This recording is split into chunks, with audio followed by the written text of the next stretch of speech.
Nous voici au terme de cette assemblée et il est temps d'en récolter les premiers fruits.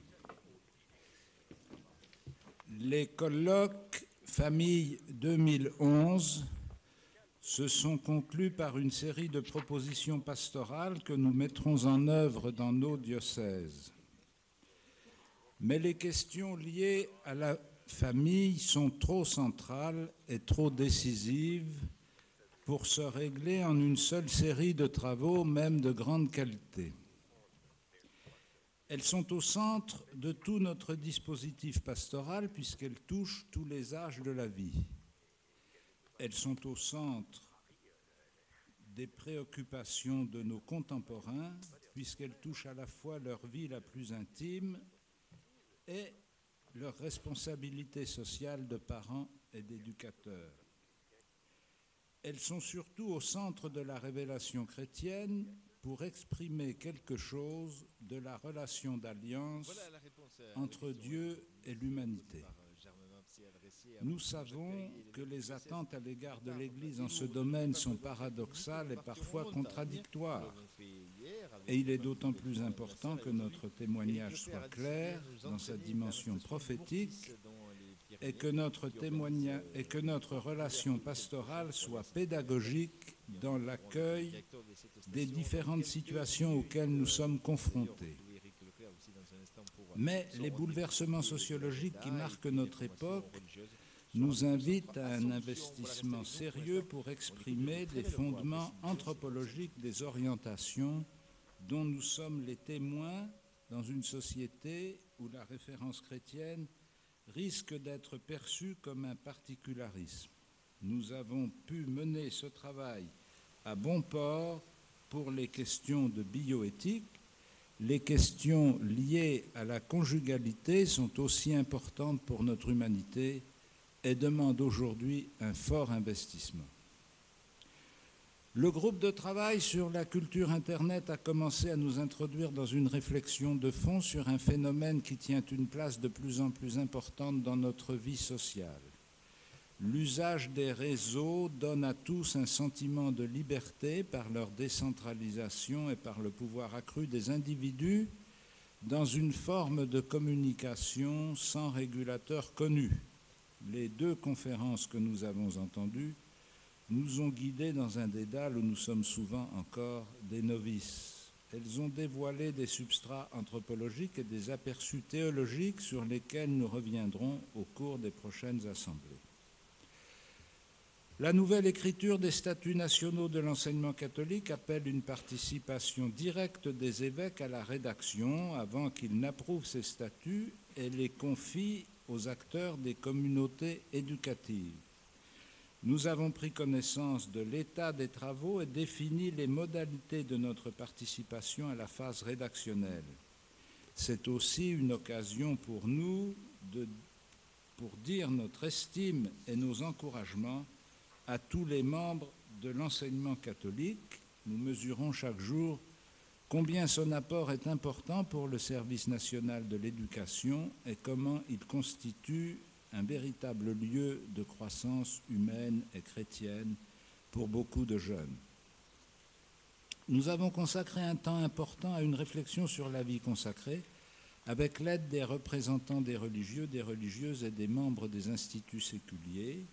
Nous avons été heureux de ce temps de partage qui nous a permis de mieux connaître les conditions dans lesquelles ces hommes et ces femmes vivent leur consécration à Dieu, les difficultés qu'ils rencontrent, mais aussi leur espérance. Nous voulons saisir cette occasion pour redire à tous la reconnaissance de l'Église pour leur présence dans nos diocèses, spécialement auprès des plus pauvres, comme notre espérance dans la prière des moines et des moniales qui soutient la vie du corps entier de l'Église. Nous connaissons les difficultés rencontrées en raison du faible recrutement de beaucoup d'instituts et nous voulons poursuivre nos efforts pour appeler des jeunes à accueillir l'appel à la vie consacrée, effort soutenu par une plus grande visibilité des consacrés en tout lieu. Les travaux accomplis sur les rassemblements dominicaux nous ont permis de réaffirmer le sens de la célébration du dimanche par la participation effective à la messe. Nous savons que les membres de notre Église n'ont pas encore tous pris également la mesure des contraintes nouvelles qui découlent de la baisse de population dans certains secteurs ruraux et de la surcharge excessive du service dominical pour beaucoup de prêtres. C'est pourquoi nous nous réjouissons de constater que dans de nombreux diocèses, la messe célébrée en un lieu central, un lieu fixe, à heure fixe, pour plusieurs communautés locales, permet une meilleure qualité de célébration et développe une expérience communautaire plus riche. Nous appelons tous ceux qui le peuvent à proposer leur aide pour assurer les déplacements nécessaires et nous encourageons les équipes qui préparent ces liturgies à poursuivre leurs efforts pour en améliorer la beauté et la qualité spirituelle. C'est dans l'offrande sacramentelle du sacrifice du Christ que se fonde et se fortifie la vie d'une communauté chrétienne.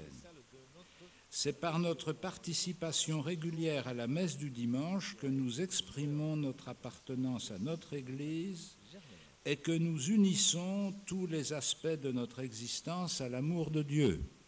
Nous y recevons sa parole comme lumière sur notre route et nous y accueillons le pain de vie offert par le Christ pour nous unir à lui. Sans cette assemblée dominicale, l'Église dépérit et faillit à sa mission envers tous les hommes. La fête du dimanche en un lieu central ne doit pas se traduire par un abandon des églises de nos villages. Elle rend d'autant plus importante notre capacité à habiter toutes nos églises. Nous appelons les chrétiens de chaque village qui en ont la possibilité pratique au cours des jours ouvrables à les rendre vivantes par des réunions de prière fréquentes à leur initiative. En appelant à un renouveau du dimanche, nous contribuons à libérer l'homme de l'idolâtrie de la consommation. Nous l'invitons à renforcer les liens familiaux et sociaux. Nous travaillons à la défense et à la promotion d'un rythme commun dans la société. Sur ces objectifs, nous nous retrouvons avec beaucoup de gens qui ne partagent pas notre foi. Mais pour notre part, en célébrant le Créateur, nous avons conscience de rappeler à tous le sens de la modération et de la responsabilité vis-à-vis de la création dont nous sommes gérants et non pas possesseurs. L'écologie et l'environnement est un thème sur lequel nous travaillons depuis 2 ans. Au cours de cette assemblée, nous avons approfondi notre réflexion sur la responsabilité de l'homme à l'égard du monde dont il a reçu la gérance. Contrairement à certaines visions catastrophistes qui dépeignent l'homme comme le principal ennemi de la nature, nous vivons dans la confiance. Nous savons que les comportements humains peuvent compromettre ou même détruire des équilibres fragiles de l'univers. Mais nous croyons aussi que l'humanité est dotée des moyens de surmonter de grandes difficultés. Elle l'a montré par le passé, elle peut encore le faire dans l'avenir. Cela dépend de notre capacité à maîtriser l'usage que nous faisons des biens dont nous disposons. Cela dépend aussi de notre capacité à ouvrir notre réflexion au-delà de nos débats hexagonaux. Ne laissons pas croire que le souci de l'environnement serait un esthétisme de luxe pour pays développés. Faisons de notre recherche d'un développement durable un vecteur de notre volonté de partager les biens de la terre entre tous les hommes. La responsabilité à l'égard de l'environnement est aujourd'hui indissociable de la gestion de la crise dans sa dimension universelle. L'accident nucléaire consécutif au raz-de-marée japonais a donné une acuité particulière au débat sur les centrales nucléaires dans nos pays, avec des enjeux économiques et politiques dont nous avons bien conscience. Nous souhaitons que la réflexion sur les choix à venir dépasse chez nous le niveau de la surenchère électorale. Il n'est pas certain que les informations nécessaires soient totalement fournies si elles ont été sérieusement établies et vérifiées. Quelles seraient les énergies alternatives? Seraient-elles réellement moins polluantes? Pour combien de temps et à quel prix? Qu'en est-il dans les pays émergents à très forte population et dont le développement économique suppose une forte consommation d'énergie? Autant de questions sur lesquelles il serait intéressant d'avoir des réponses. En tout cas, la raréfaction des sources d'énergie non renouvelables nous acculera à des choix de consommation, lesquels? Nul n'ignore que derrière l'angoisse nucléaire rôde la question des armes atomiques, de leur dispersion et de leur dangerosité. Où en sommes-nous de la régulation internationale dans ce domaine? Si l'écologie est une œuvre spécifiquement humaine qui ressortit à la responsabilité singulière de l'homme dans l'univers, elle doit être d'abord une œuvre au service de l'homme. Elle est un des éléments du développement intégral de l'homme, comme le Saint-Père l'a rappelé à plusieurs reprises. L'écologie au service de l'homme n'est pas un vague naturalisme, c'est un engagement pour défendre la qualité de la vie des hommes, la qualité de la vie de tous les hommes, la qualité de vie de tout l'homme dans toutes les dimensions de son existence, non seulement physique, mais aussi psychique, morale et spirituelle. Et c'est dans cette ampleur que se déploie l'implication des chrétiens pour défendre la vie. Depuis plus de 10 ans, les évêques de France ont invité les fidèles à unir leurs prières et leurs efforts pour la défense de la vie humaine depuis sa conception jusqu'à sa fin naturelle. À proximité du dernier dimanche du mois de mai, beaucoup de communautés chrétiennes prennent des initiatives dans ce sens. L'an dernier, le pape Benoît XVI nous a invités à nous joindre à sa prière pour la vie naissante, la veille du premier dimanche de l'Avent. Nous avons répondu à cet appel dans nos diocèses par des propositions diverses.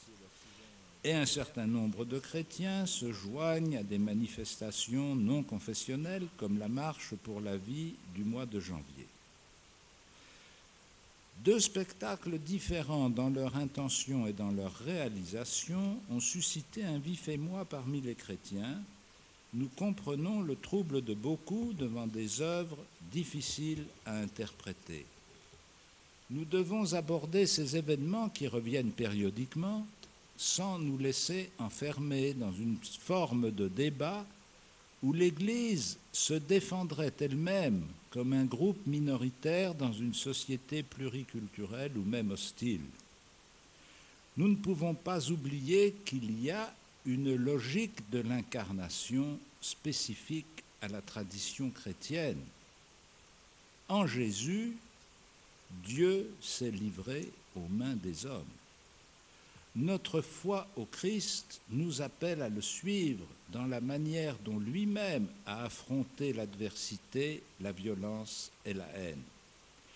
Plus largement que les deux spectacles en question, nous sommes donc invités à une réflexion sérieuse sur notre rapport avec des créations culturelles dont les intentions ou les réalisations offusquent notre amour du Christ. Des œuvres évoquent explicitement le Christ, Fils de Dieu. Souvent, il s'agit du crucifié sur le mont Golgotha. Elles ne manquent pas d'interroger. Pourquoi le visage du Christ questionne-t-il tant? De quelle force est-il porteur? Quelle lumière nos contemporains y cherchent-ils? Quel sens veulent-ils donner à la violence ou à l'outrance des images qu'ils produisent? Aucun spectateur ne peut rester indifférent. Il est amené à se prononcer dans sa quête du vrai, du beau, de la transcendance et pour tout dire de l'amour qui ne contourne pas les souffrances et les misères humaines. Ces œuvres obligent aussi les chrétiens à s'interroger et à chercher quels appels elles expriment, quelle recherche de Dieu s'y manifeste. Certaines œuvres sont provocantes et leur provocation blesse bon nombre de spectateurs, chrétiens ou non. L'artiste doit expliquer son intention, mais ne doit-il pas aussi prêter attention à la foi des humbles, l'écouter et se laisser toucher en voyant qu'elle se traduit le plus souvent par un amour réel des plus souffrants parmi nous. Dans ce dialogue entre l'art et la foi se situe l'énigme de la souffrance humaine. Et cette énigme est vive aujourd'hui. Où trouver l'espérance ? Le crucifié de Jérusalem a-t-il une parole à dire ? Comment sa croix annonce-t-elle quelque chose de bon pour l'homme, que nous nommons le salut ? Reconnaître ces questions et entrer dans le dialogue est la première tâche des chrétiens. Que ceux-ci ne se trompent pas de combat, c'est d'abord un combat sur eux-mêmes. Être toujours plus fidèles à leur foi dans la société contemporaine en proie à la crise de sens que nous connaissons tous, tel est le véritable combat que les chrétiens ont à vivre. Ils ne le mèneront jamais mieux qu'en s'efforçant d'imiter au plus près leur Seigneur en vivant de son inépuisable pardon. Voilà le témoignage auquel nous, chrétiens, nous sommes tous conviés, car le visage du Christ, mieux que nulle part ailleurs, se laisse voir en ses disciples, aujourd'hui comme hier. L'indifférence, l'incompréhension, la méconnaissance ou le rejet qui s'expriment à l'égard du Christ et de la foi nous touchent tous dans notre amour du Seigneur et notre amour des hommes. Cette blessure ne doit pas et ne peut pas se transformer en violence verbale et moins encore en violence physique. Cette blessure appelle et doit nourrir notre prière personnelle, notre prière ecclésiale. Elle doit motiver notre désir de faire connaître le vrai visage du Christ tel qu'il s'est révélé dans sa passion et sa crucifixion. À Pierre, il a fait rengainer son glaive. Aux femmes de Jérusalem, il a enjoint de pleurer sur elles-mêmes et leurs enfants. Devant les puissants qui allaient le juger et devant les agressions des soldats, il s'est tu. Sur la croix, il a prié pour ses bourreaux. Suivons donc son exemple et prions pour ceux qui ne le reconnaissent pas ou qui le maltraitent et pour ceux qui sont blessés dans son amour pour lui. C'est ainsi que nous communions au Christ.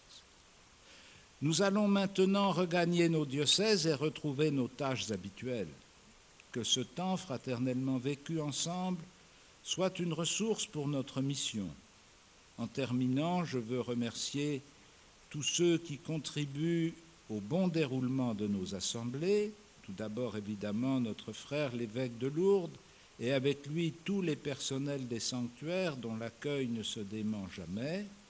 Je remercie aussi les secrétaires généraux et tout le personnel de la conférence dont nous apprécions la disponibilité et la discrétion, et je nous remercie tous. Amen.